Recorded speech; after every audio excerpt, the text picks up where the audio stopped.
பார்த்துக் கொண்டிருப்பது 24 நியூஸ் தமிழ். கொடைக்கானலில் தங்க நகை என்று சொல்லி போலி நகை விற்பனை.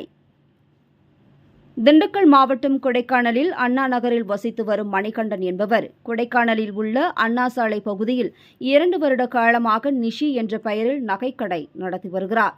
மணிகண்டன் வைத்திருக்கும் நகைக்கடையில் கொடைக்கானலில் உள்ள தெரசா நகர் பகுதியில் வசிக்கும் 32 வயதுடைய அருண் பிரகாஷ் என்பவர் 1 வருடத்திற்கு முன்பு மணிகண்டன் நகைக்கடையில் 1.600 மில்லிகிராம் அளவுள்ள தங்க கமல் வாங்கியுள்ளார். நேற்று தன்னுடைய குடும்ப தேவைக்காக தனியார் வங்கியில் அடகு வைப்பதற்காக எடுத்துச் சென்றுள்ளார்.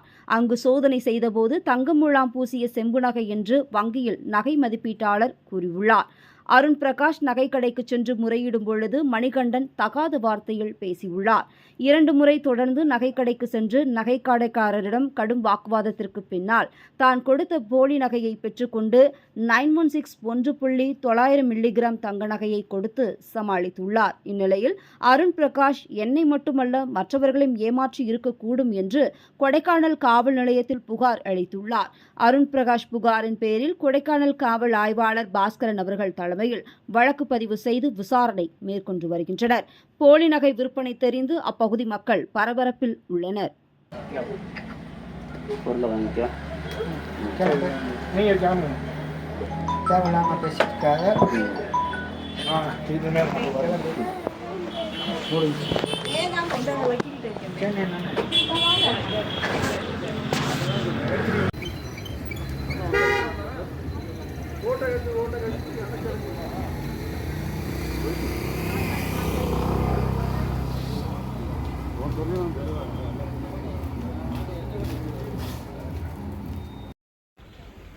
வணக்கம், என் பேர் அருண்.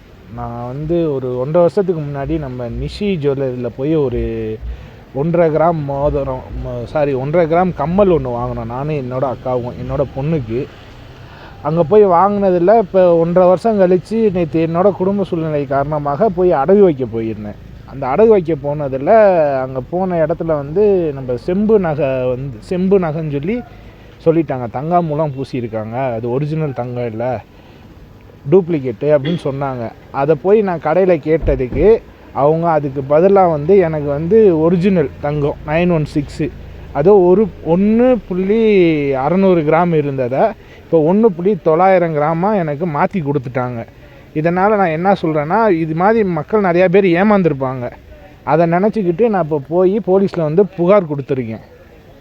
இதுக்கு அரசாங்கம் தக்க நடவடிக்கை எடுக்கணும்.